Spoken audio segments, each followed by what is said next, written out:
欢迎欢迎！今天我又很荣幸的请到水哥。我发觉我跟你聊天哦，好像每次见你时间都不够用了，因为实在有太多东西可以一起分享，而且我们比较志同道合。就是可能最近哦，在玄学界里面有很多的乱象，比如说有一些身心灵学就是 PUA 人的，再不然我的网民就有很多跟我讲一些很奇怪的东西，因为我比较就是老外一点，我的性格，因为毕竟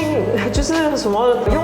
鸡血开什么第三眼啊，黑狗血这种开第三，我觉得很害怕。就比如说那种肮脏一点的路边摊，可能我都会觉得有点肮脏，然后用鸡血这种东西做法，我真的是觉得我接受不了啊。然后就各种各样的这个玄学界里面，就有很多的年轻或者是师傅，或者是突然出来的师傅，他们没有名门正派，然后突然得到某种力量，所以其实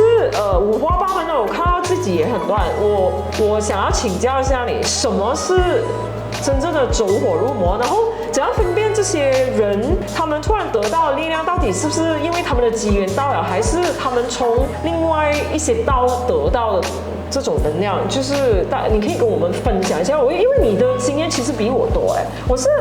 回到来亚洲3年前开始拍摄 YouTube 的时候，才接触到亚洲的法门比较多一点。我觉得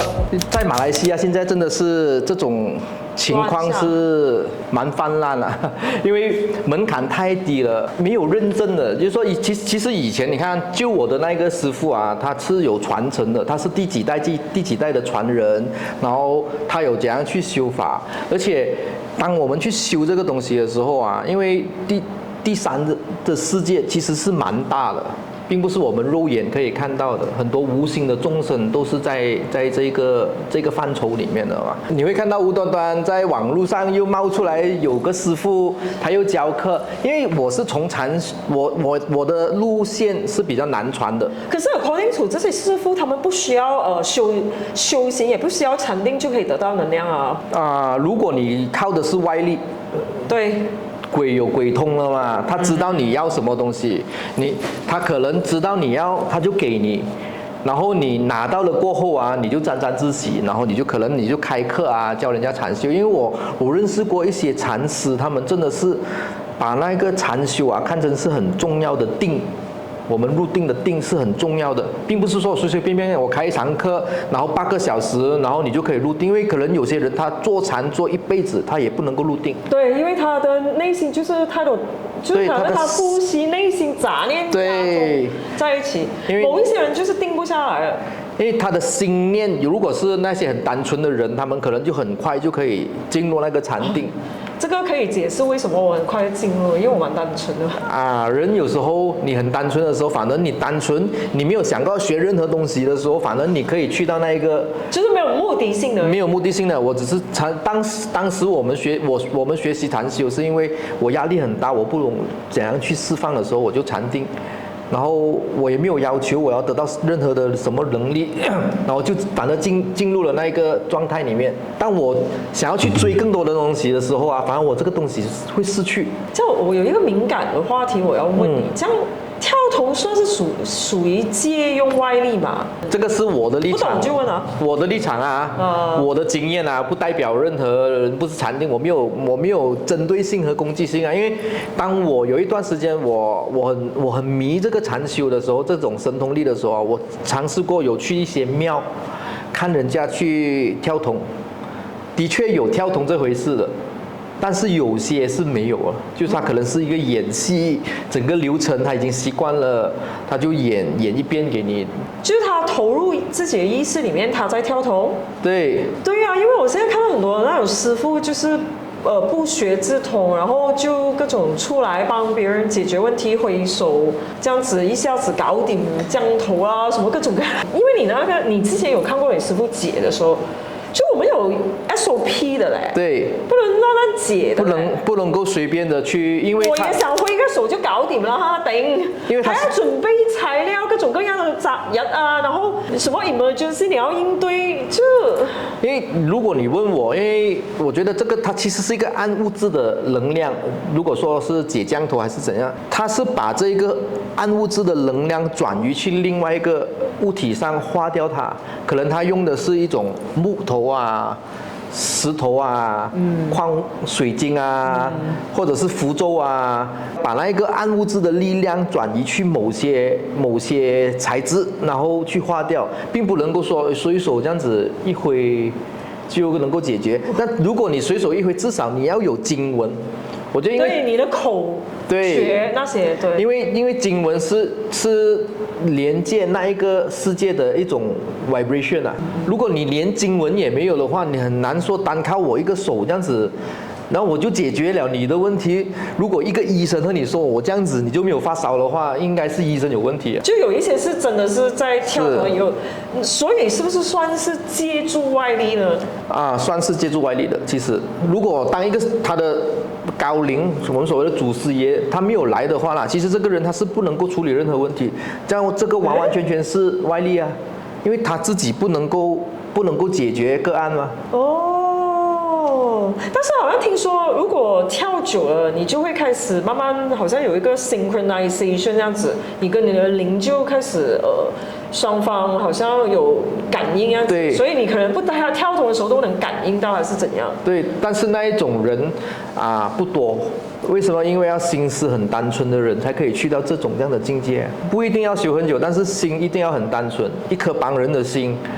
因为有时候我们所谓的帮人，你也不知道你是在帮人还是在害人啊。一个人他遇到一个问题，是他自己要去考验，他要经历的，他来找你，然后你挥一挥手说我帮你去解决了，然后他继续去犯同样的错误，这样你认为这个是在帮还是在害他？这个问得好，真的是这样子。所以走火入魔4个字，其实归根究底，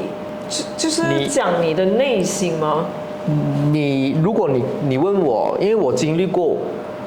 自己经历过走火入魔，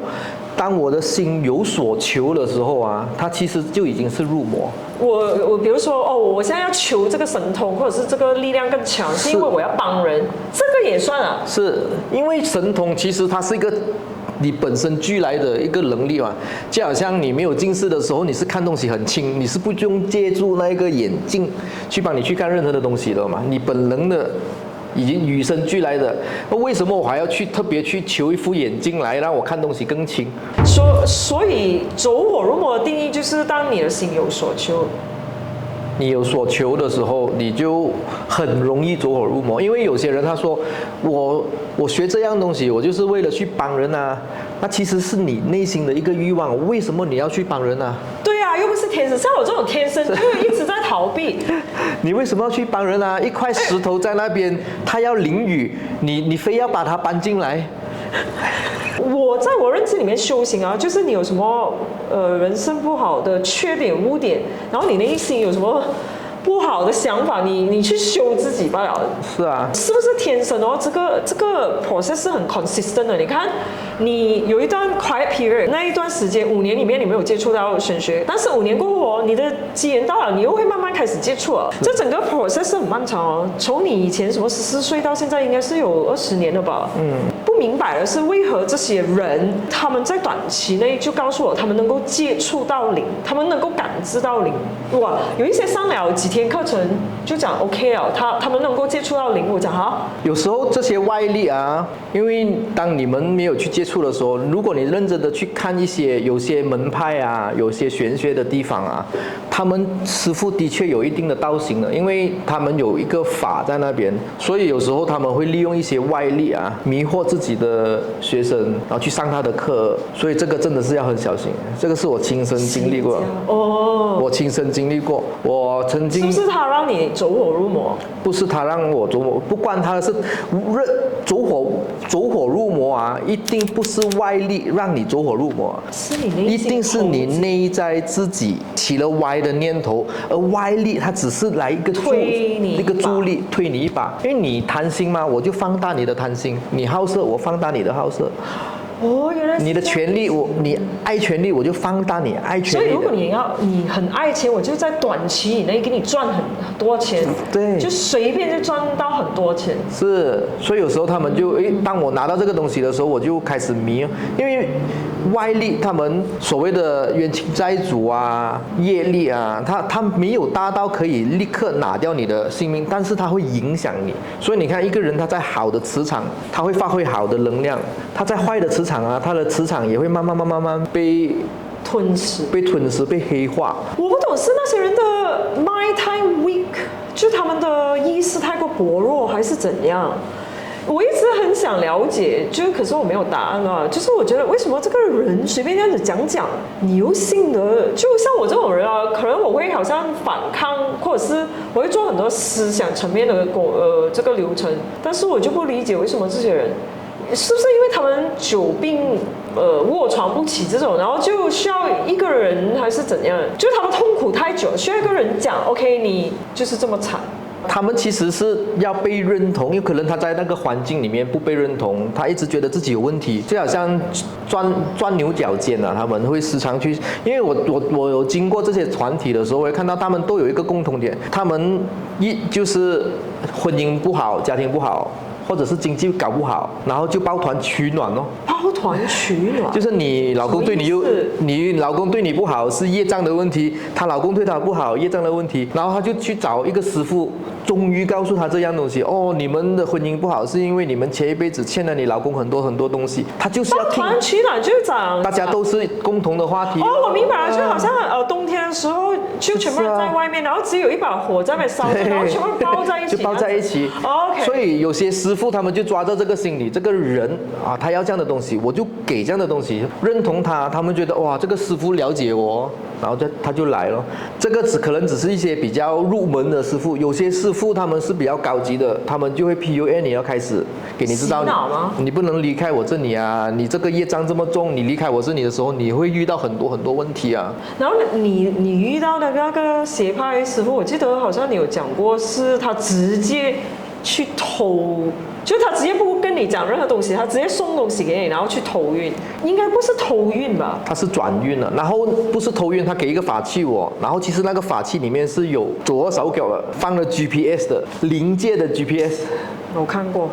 临界的 GPS， 然后他放一个零就跟着你，你想想一下，我是一个 positive 的人，我被一个 negative 的东西跟着，我的能量也会被它耗尽啊。然后那时候我就做什么都不顺了，这就是所谓的你离开我，你就很惨的意思哦。哇，已经高级到这种程度了。是啊，是啊。所以外面还是有高人，只是他们没有用在好的方面。人通常你在迷的时候，你是觉得自己是对的，你不会觉得自己有问题的。是不是我每次一讲，如果比如说我当时认识你，我一讲你哇，那个 bitch 讲这样多废话，他不懂还是怎样？就是你听不下去吧？我就要反桌子啊！那时候你一讲我的话，还是我们从此不见面这样子？我觉得对，就是很难接受任何批评，对吗？因为你是ego，你很膨胀，你觉得自己能力很强。那时候我强到我可以驱魔，我当时的能力啊，用你自己的能力还是我自己禅修回来的能力，然后我接回去我以前的 memory， 然后我可以驱魔，而且不是只是这样子随手挥的，是我嘴巴里面我一念经，那个人直接在那边发癫，然后平静，整个流程是这样子。当时我觉得我是一个师傅级的大师啊，我能够去解决这个啊。当时我觉得我是这样子啊，但是我不知道原来回来反噬我的那种力量其实是很大的。他反噬我的不是说我现在处理了这个个案，然后我完全回去就不能够好睡，不能够不是我整个人的磁场会慢慢降低。就变成黑暗的那个。对，我整个人的气色会开始黑暗，然后我在睡觉的时候还是和那一些东西不停的在纠结。我睡觉的时候会喊，哇，严重到很严重，因为我睡觉的时候是我那个防御力最薄弱的时候啊，那些东西就来 attack， 我就在里面和它挣扎。我是从生活的你觉得自己很厉害的时候，然后你生活开始走下坡，你每一样东西都不好，甚至我会被鬼上身。可是我觉得你的这个就是这个 period 有点短因为有一些人呢，他们走火入魔过后他们可能还有一个20-30年，他们才开始被反射坦白说啊，真的是菩萨指引啊，因为你有那个慈悲心，有时候你会观察到很多你家人，然后你自己自身的问题，你会觉得人生是应该要走这样的路吗？这种是你要的生活嘛？所以那时候我其实嘴巴是讲哇天命哦，我有这样的天命哦，天赋予我这样的能力，我要去帮很多人哦。但是其实不是啊，其实是我在现实生活里面，我找不到我自己的定位在那里啊，我不被认同啊。然后我在这样的地方的时候，你被人家叫师傅啊，你被人家叫阿水哥啊，哇，这个是很厉害的师傅啊，你那个虚荣心来、啊。对，你听到那个厉害两个字，你就哇飘了，胸顶这样子啊，哇，突然间很精神，会飘啊。我觉得是好像科一样，会这样子，别人形容的。对。然后那个时间你会看到很多不同东西。当我开始走下坡的时候啊，我时常会看到一些不好的灵体，甚至被他们去上身。然后我没有能力去抵抗，所以你觉得你的师傅在暗地里面其实有帮你，所以才这么快醒悟过来你自己的错误。所以我觉得很奇怪，为什么你的这个从你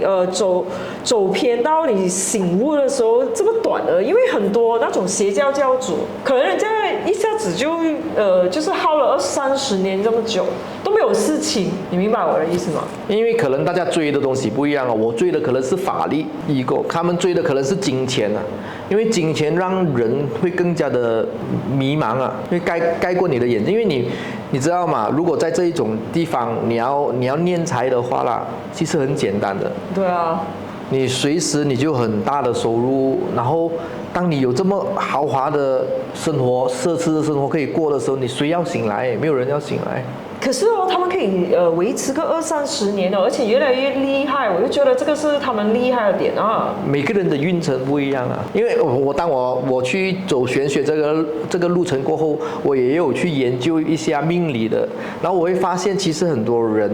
他的人生的剧本都已经是铺排好啊，所以有时候那个人能够成为邪教的教主，也是有他的那个命在那边的，不是随随便便说，哎呀，我要出嚟呃食就呃食啊。哦，不是每个好像就讲自己要去做教主不能够了。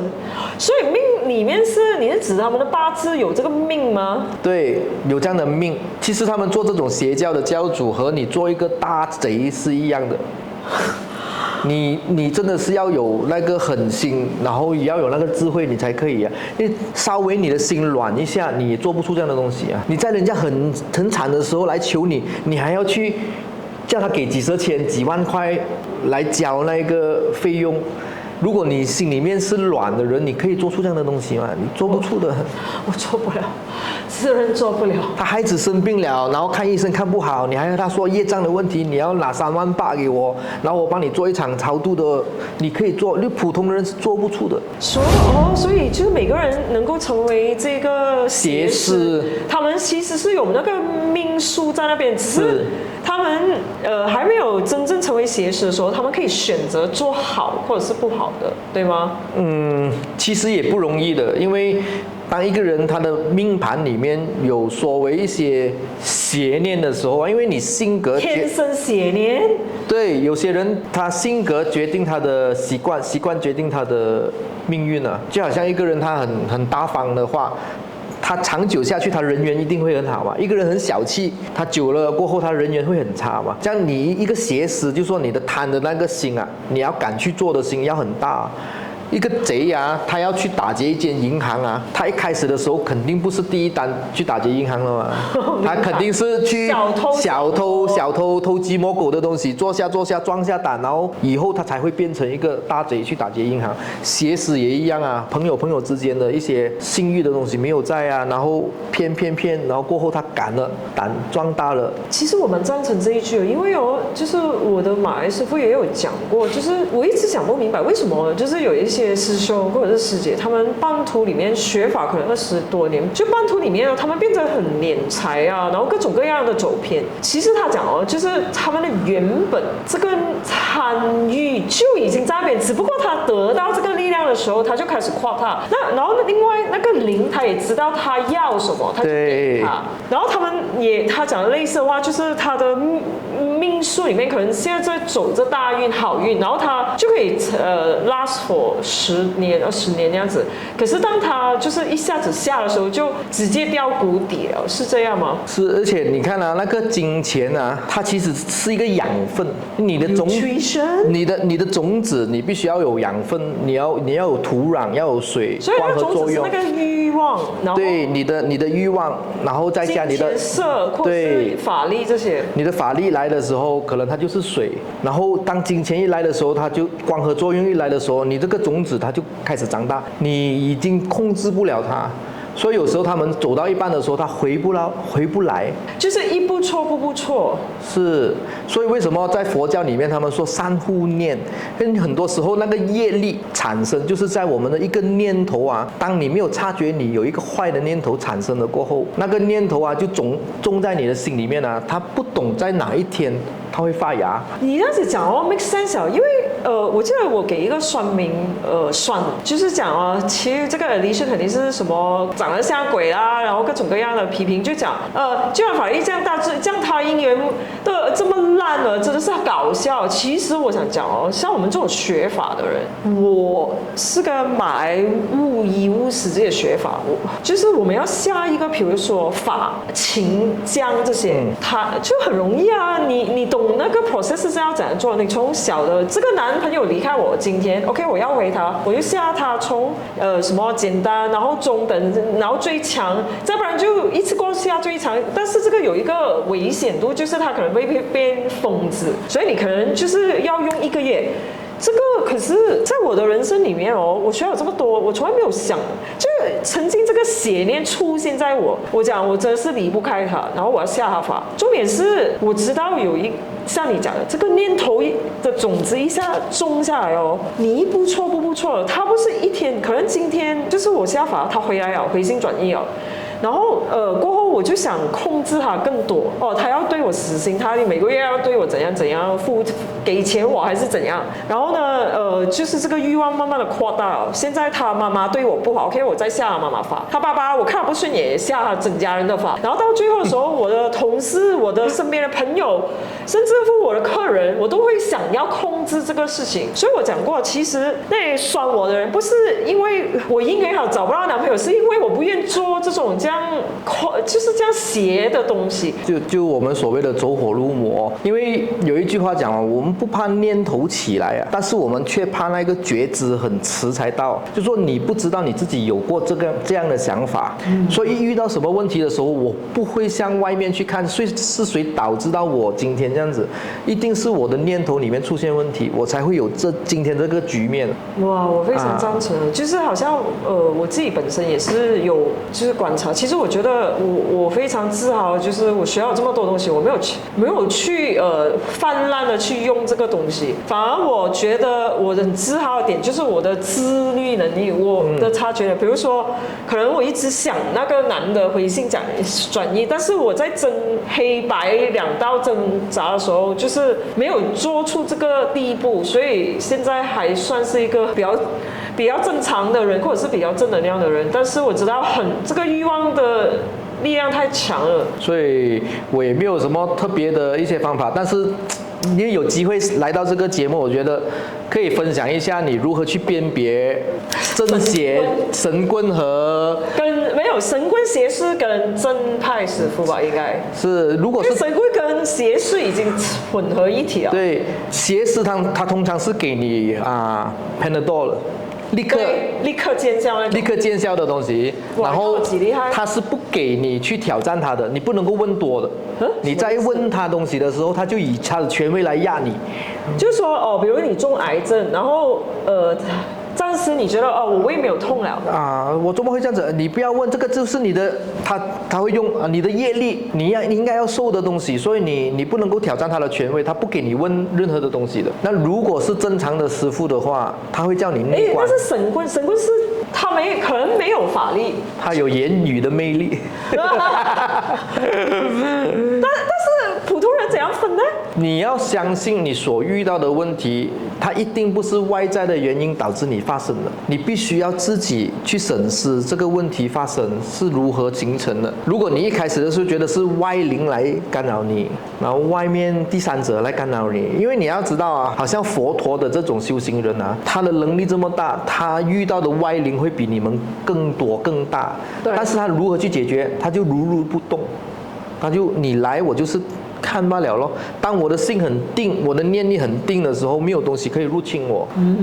所以你看，通常会遇到这些东西的时候，都是他们意志很薄弱的时候啊。就是你讲这个人不是老公家庭有问题，对，钱财问题，各种各样的。如果你好好的一个人，我要 PUA 你不容易啊，因为你自信满满啊，你整个能量充满在身体，我做工又好，我婚姻又好，我孩子又好，我身边的人际关系又好，然后我要 PUA 你，让你觉得自己很自卑，你不可能的，你讲 PUA 我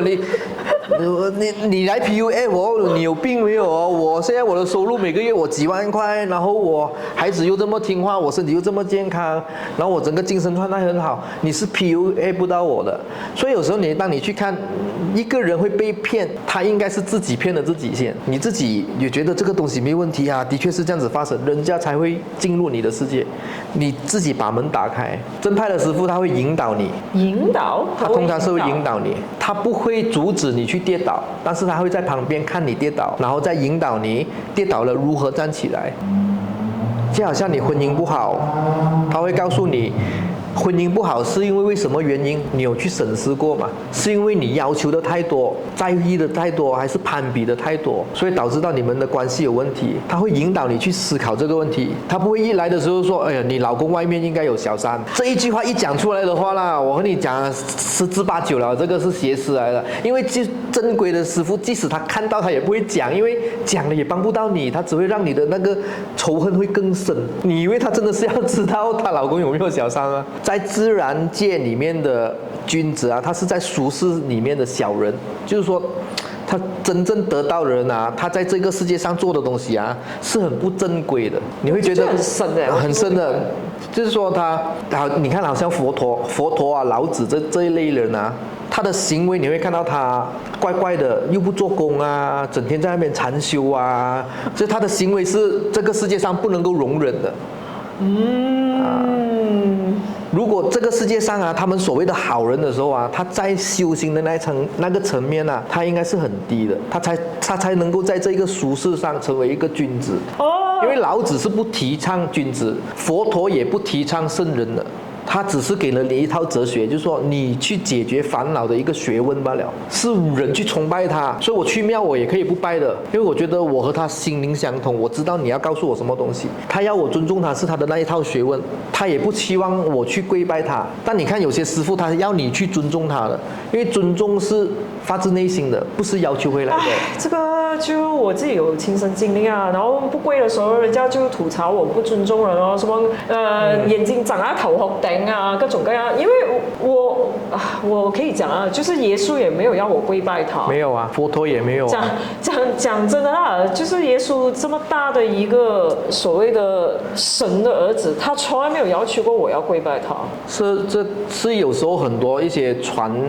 道传法的人，他们篡改了很多东西啦。因为这个课题会比较敏感啦，所以因为牵涉很多宗教的问题啊，但只是想告诉大家，以我的经验，我觉得老子教的《道德经》它不是道教，它只是描述这个大自然的运作的法则。佛陀讲出来的佛经也是在他圆寂过后才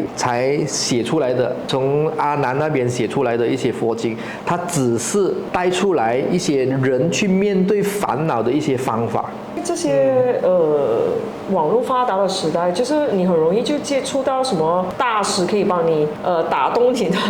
什么脉轮啊，然后开什么盖啊，然后用鸡啊、狗血各种各样的，就是几天课程。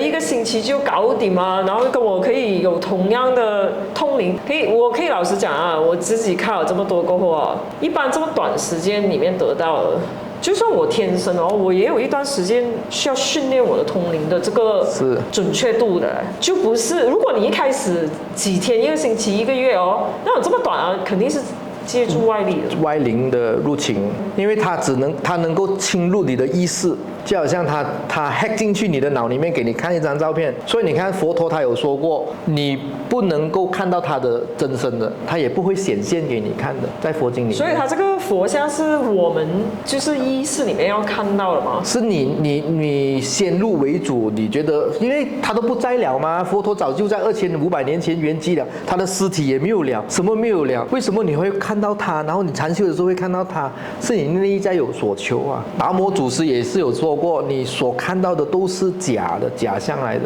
当你心里面有所求的时候，你已经离开这个道很远，你离开修行越走越远。对，我刚开始的时候也有讲过，他们其实一种高能量的存在，就是好比比如说可能某个菩萨出现，他可能你看到一道光吧，但是你知道这个是菩萨，因为他的能量，我觉得是没有任何其他灵可以 copy 到的。我是觉得啊，就我们今天分享了这么多，大家也应该就是要用自己的智慧。对，我每次讲要用脑去思考，但是你讲的比较婉转一点 ，OK， 我学习啊。智慧不停的追着你，但是你跑得比较快咯。一直追不到你了。真的学校很多我希望你真的是能够教更多，因为时间有限啊。下次吧，下次我们再去继续说更多的分享，然后教会我们这些观众朋友们要如何去分辨这些所谓的市场上有的真假。我们不是要得罪人，我们只是想要给观众有这个所谓的 awareness 去选择这么多的 option。对，我们并不是指名道姓想谁不对谁对。至少要有一套理论去分辨一些比较正派或者是比较邪派的方法啦。我觉得，因为当我们连这一个逻辑都没有的时候啊，很多时候就会掉入别人的圈套里啊。好吧，好吧，你们记得去 follow 水哥的 IG， 然后他接下来会跟我们继续分享更多的玄学知识，我们大家一起互相学习啦，拜拜。如今的你是不是人生很迷茫呢？快来参加我是谁线上课程，一起来探讨到这个世界的意义和使命是什么。